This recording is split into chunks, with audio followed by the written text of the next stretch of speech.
Christian? How's it going, Ben? Good. How you doing? Doing good, thank you. I guess first of all, how are you feeling physically? Are you ready to go? Yeah, physically I feel great. You Ready to think go. you could, I guess, hypothetically play in the first few games of the season and be good? That's the goal. That's the plan.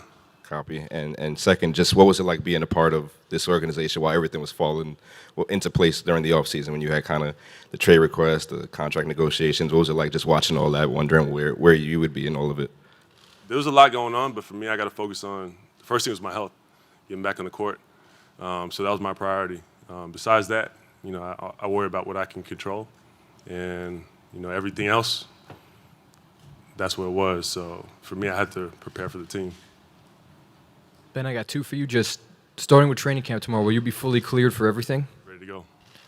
And if you could walk us through since we last talked to you, I mean, you had the back injury when you got here. You had the epidural, looked like you were feeling good, able to practice, get on the court, and then you ended up getting surgery. I mean, can you just walk us through how quickly it went from feeling good enough to maybe play to ending up needing surgery? Pretty quickly. I'm glad I got it done. It was much needed. I don't think people really realized where I was at. That day I was supposed to play game 4, I woke up on the floor, couldn't move, could barely walk. So I'm glad to be in this position, this situation. Rehab myself and got myself into a place where I can compete now. So I'm excited. You had said on JJ's podcast that you were feeling the glutes, I want to say. Is that the day of game 4 just to, correct? Down the glute, down the calf, in my foot, all of that.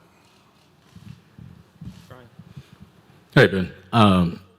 The physical ailments, the back, I guess that's essentially only maybe half. I don't want to put a percentage on it, but you were dealing with both physical and mental issues last year. You said you're physically ready to go. Do you expect you'll be in a proper headspace to compete, or would you not know that until you're out there? I put myself in a position. I've been working on myself this past year to get back on the floor and play at a high level. So I deserve to take this opportunity by the horns and get back on the floor. So I'm excited to team up with these guys and these coaches, and I'm looking forward to it. Ben, to your left. Good to see you. You've, in the past, taken a lot of pride in your ability at your size to play point guard. What have been your conversations with the coaching staff and some of your teammates about where you fit in on both ends of the court? And are you willing at this point in your career to compromise and play off the ball or play a different position? You know me, you know my game. For me, I just want to go out there and impact the game in any way I can, whether it's setting a pick, passing the ball, scoring the ball, getting a stop, rebounding the ball, getting a block. So there's so many ways you can affect the game, and it's not just scoring, it's not just defense. And for me, I feel like I cover most of those things. Obviously, I have weaknesses in my game, but that's everybody. Can I be the first to ask how many threes you're going to take this year? Shit, who knows? Hey, Ben, over here. Obviously, it's been 18 months, I think, give or take, since fans, everybody saw you on a court last, and so all the doubts that go with that, no one's seen you play. Yeah. You've obviously been through a lot, physically, emotionally, and otherwise. Just kind of open-ended, like, what's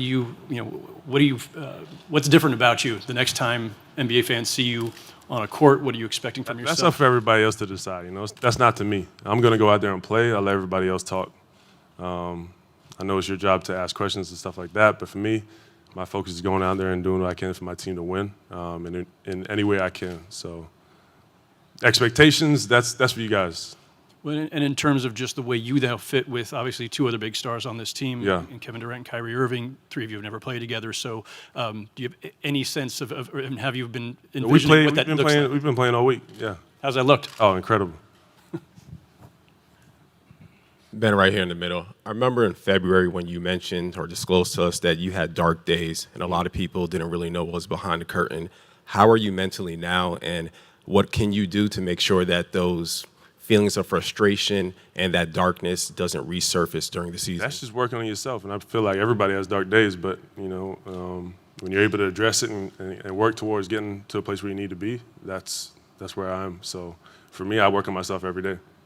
Is there any part of frustration that there still is a narrative out there that? No, I don't care about narrative. I don't care about people making or saying certain things because I can't control that.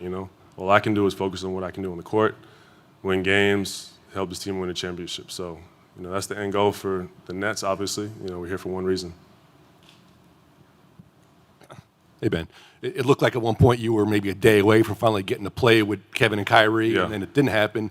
In the summertime, were you ever at the point like, come on, give us a chance? This guy might leave. This guy might not come back. We're never going to get to see what we can actually do? I can't. Yeah and no.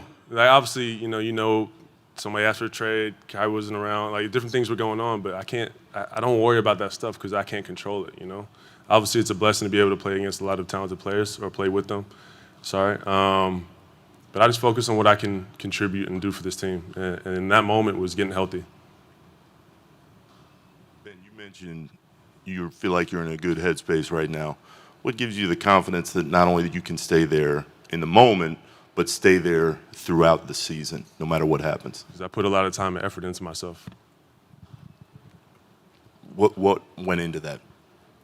We could be here all day talking about this, but a lot of time and energy has been spent on getting myself to a place where I want to play.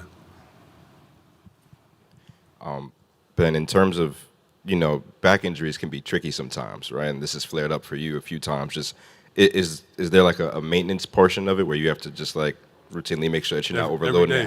How does that work? Every day. There's a lot of core, a lot of maintenance, Pilates, manual work, massage, taking care of my body. Just normal stuff. I think it's just staying on top of it and going the extra mile.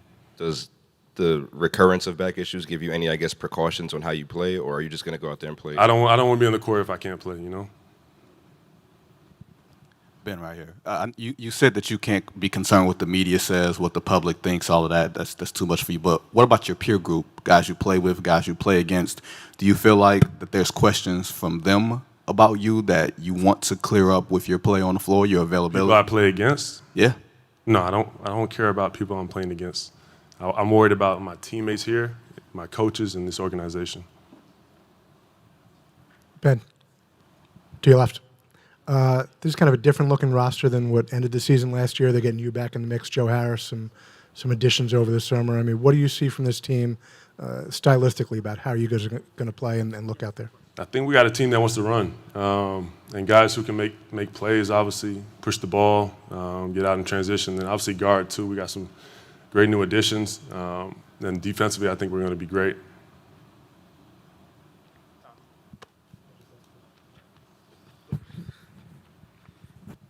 Ben, there were some games in Philly when Joel was hurt. You basically played the 5. It was a couple games out west, especially on a road trip where the ball was just kind of flying all over the place. You had some huge scoring nights.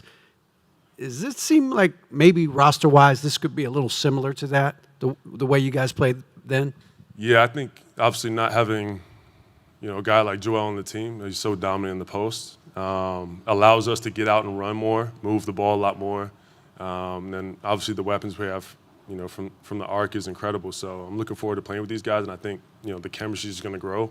I think the best example I could probably give is when we had that team in Philly with Marco, JJ, Ersan Ilyasova, and I think we won like 15, 14 games in a row.